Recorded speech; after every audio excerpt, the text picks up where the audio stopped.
Cứ nhắc đến sa mạc Tha Ấn Độ là người ta sẽ nghĩ ngay đến những đụn cát vàng trải dài và nắng nóng rát cả da. Đâu đó thoang thoảng mùi khô của đất hòa với gió bụi. Ở một góc nhỏ của bang Rajasthan, cách thành phố Bikaner khoảng 30 cây số, có một thị trấn nhỏ xíu có tên là Desnok. Chỗ này không ồn ào như những thành phố lớn nhưng lại nổi tiếng vì một nơi đặc biệt, đó là đền Kanimata hay còn gọi là đền chuột. Một cái tên nghe thôi cũng đã khiến người ta cảm thấy tò mò. Desnok nằm giữa sa mạc, nơi mùa hè nóng tới hơn 45 độ C, nước thì quý và hiếm như vàng. Đường vào toàn bụi, hai bên là những ngôi nhà thấp lè tè với những tiệm bán những đồ lặt vặt. Ngay giữa trung tâm, đền Kanimata hiện ra đẹp như một bức tranh. Tường đền làm bằng đá cẩm thạch trắng khắc hoa văn tinh xảo, mái vòm cong kiểu ngày xưa và cánh cổng bằng bạc thì sáng lấp lánh vào phía trong. Nghe nói đây là món quà của một ông vua giàu có xưa kia đã tặng. Sa mạc Tha không chỉ là cảnh nền mà còn tạo ra tính cách của người dân nơi đây. Sống giữa cái khắc nghiệt ấy, họ tìm được niềm vui và sức mạnh từ ngôi đền này. Đó là một nơi để họ gửi gắm lòng tin. Muốn biết đền này tại sao đặc biệt và lại thờ chuột, chúng ta phải tìm hiểu về Kanimata, người đứng sau tất cả. Bà sống vào thế kỷ thứ 14 trong một gia đình thuộc nhóm Charan, tức là dân chúng ở khu vực này. Những người thích kể chuyện, thích làm thơ và giữ gìn truyền thống. Bà không phải là người thường. Từ bé người ta đã thấy bà lạ lùng, chữa bệnh, đoán trước được việc gì sẽ xảy ra, thậm chí bảo vệ cả làng khỏi rắc rối. Có lần thì vùng này đã bị hạn hán nặng và bà chính là người đã cầu nguyện. Thế là một dòng suối bỗng dưng xuất hiện, cứu cả mùa màng lẫn người dân. Chuyện về bà lan xa, từ đó từ dân thường đến vua chúa đều kính nể. Mọi người gọi bà là Mata, nghĩa là mẹ, vì bà đã chăm lo, che chở cho họ như mẹ ruột. Họ tin rằng bà là hiện thân của nữ thần Durga, một vị thần mạnh mẽ trong kinh Hindu. Khi bà qua đời, người ta kể rằng bà nói với dân chúng là linh hồn của họ sẽ hóa thành những con chuột. Câu hứa này là một lý do chuột được yêu quý tại nơi này. Thế nên, vừa bước qua cánh cổng của ngôi đền, bạn sẽ giật mình vì chuột ở khắp mọi nơi. Chúng chạy trên sàn đá mát rượi, trèo quanh những bệ thờ, thậm chí còn lăng xăng giữa chân người. Cả đền có tới 25.000 con chuột, nhưng đừng nghĩ chúng là những vị khách không mời. Bởi vì chúng là những con chuột được nuôi ở nơi này. Với người dân nơi đây, mỗi con chuột là một Kaba, tức là một người mang linh hồn của tổ tiên họ, được coi là như những người thân ở trong gia đình. Khác với chuột ngoài đời mà chúng ta hay sợ, ở đây chuột được chăm sóc rất kỹ. Những người trông đền thường được gọi là Sevak. Ngày nào cũng chuẩn bị đồ ăn cho chuột, nào là sữa tươi, nào là bánh ngọt, nào là hạt ngũ cốc, chất đầy những bát lớn.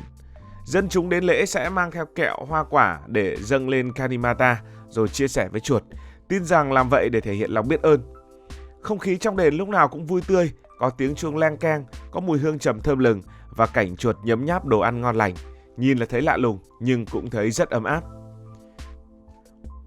Mà ở đây thì không chỉ chăm chuột, người dân còn tin rằng gần gũi với chúng sẽ mang đến may mắn.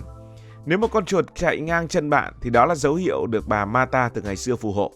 Đặc biệt, trong đám chuột có vài con màu trắng cực hiếm, được gọi là Kabas trắng, nghĩa là chuột trắng đặc biệt. Thấy được con trắng là cả một sự kiện, ai cũng bảo nó mang những ý nghĩa và may mắn lớn. Có người ngồi hàng giờ trong đền chỉ để tìm chuột trắng, ánh mắt sáng lên như đi tìm kho báu. Những chuyện này làm cho người ta thấy đền không chỉ là nơi cầu nguyện mà còn là một nơi mang đến niềm vui và hy vọng cho người dân. Việc quý chuột thì không phải tự dưng mà có, nó bắt nguồn từ đạo Hindu, tôn giáo chính ở Ấn Độ. Người Hindu tin rằng linh hồn sống qua nhiều kiếp, lúc là người, lúc là động vật cho đến khi được giải thoát. Chuột ở đền được xem là linh hồn của tổ tiên khi xưa nên chăm sóc chúng là cách để nhớ về cội nguồn.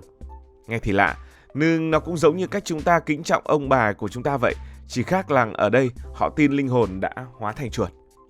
Mà chuột ở đền còn dạy người ta cách sống nữa, nó nhỏ xíu nhưng chúng sống hòa thuận, chia sẻ đồ ăn, chẳng bao giờ giành giật. Dân chúng nhìn chuột là học cách sống đơn giản và biết đủ. Mỗi ngày thì những người chăm chuột ở đền thờ sẽ làm đủ các thủ tục, ví dụ như là thắp đèn dầu, xoay trước các tượng bà Mata để cầu nguyện. Người dân sẽ tụ tập lại hát những bài ca vui tươi trong khi chuột vẫn chạy lăng xăng quanh đó, đó là một phần của buổi lễ. Cảnh tượng này chúng ta nhìn thấy vừa lạ lại vừa thú vị, con người và chuột ở chung một chỗ, tôn trọng nhau như bạn bè. Hàng năm, cứ đến tháng 3, tháng 4 và tháng 9, tháng 10 thì đền Kanimata lại rộn ràng hơn bao giờ hết vì lễ hội lớn được gọi là lễ hội Kami Mata Mela. Mela ở đây có nghĩa là ngày hội đông vui. Những ngày này cả ngàn người khắp nơi ở Ấn Độ sẽ kéo về đây, mang theo bao nhiêu là niềm tin và lời cầu nguyện. Đền được trang trí đẹp lung linh, đầy hoa tươi, đèn dầu sáng rực, tiếng nhạc rộn ràng khắp nơi. Dân chúng một lần nữa lại dâng sữa, bánh kẹo, hạt lên bà Mata rồi chia cho chuột như cách để cảm ơn. Lễ hội không chỉ là nơi để cầu nguyện mà còn là dịp để mọi người quây quần. Họ kể cho nhau nghe chuyện về bà Mata ngày xưa, những lần bà giúp làng qua cơn đói hay những lần bà làm điều gì kỳ diệu đó. Có người đến để cảm ơn vì điều họ cầu trước đây đã trở thành sự thật, như khỏi bệnh hay làm ân khấm khá hơn. Cả đền sẽ ngập trong tiếng cười, trong những điệu múa dân gian và những bữa ăn chung.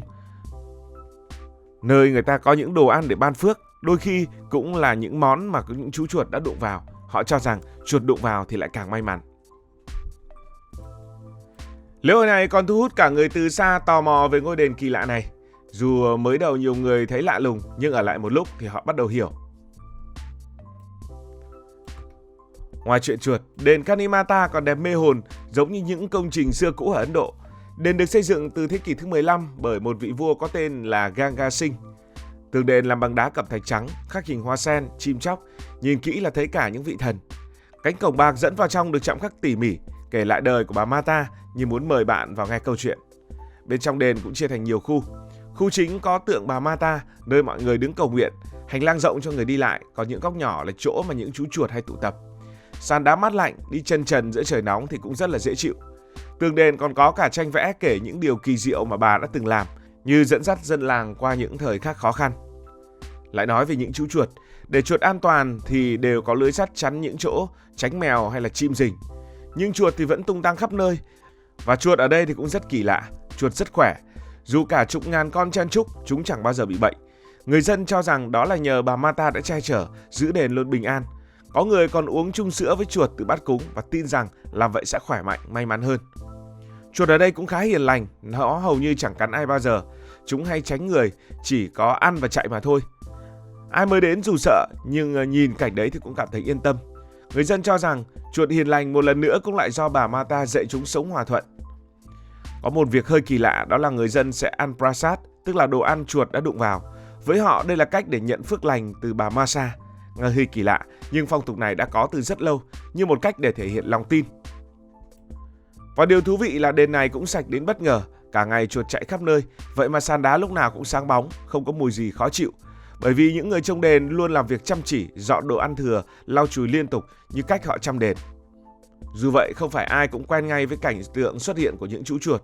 Có người nói cần thời gian làm quen, nhưng những người trong đền luôn sẵn lòng kể chuyện, giải thích từng việc trong đây. Nhờ vậy đền trở thành nơi mọi người, dù từ đâu cũng cảm thấy gần gũi hơn. Với những người Ấn Độ, đền Kanimata là cả thế giới. Nhiều gia đình làm việc ở đây qua bao đời, từ trông đền cho đến lo lễ hội. Chăm sóc chuột, lau dọn đền với họ là niềm vui, như đang giữ lời hứa với bà Mata. Và đúng là ở Ấn Độ thì chuyện gì cũng có thể xảy ra. Cảm ơn vì đã quan tâm theo dõi câu chuyện này. Nếu cảm thấy thú vị, bạn có thể nhấn nút đăng ký kênh, bật chuông thông báo và chia sẻ. Còn bây giờ thì xin được nói lời chào tạm biệt.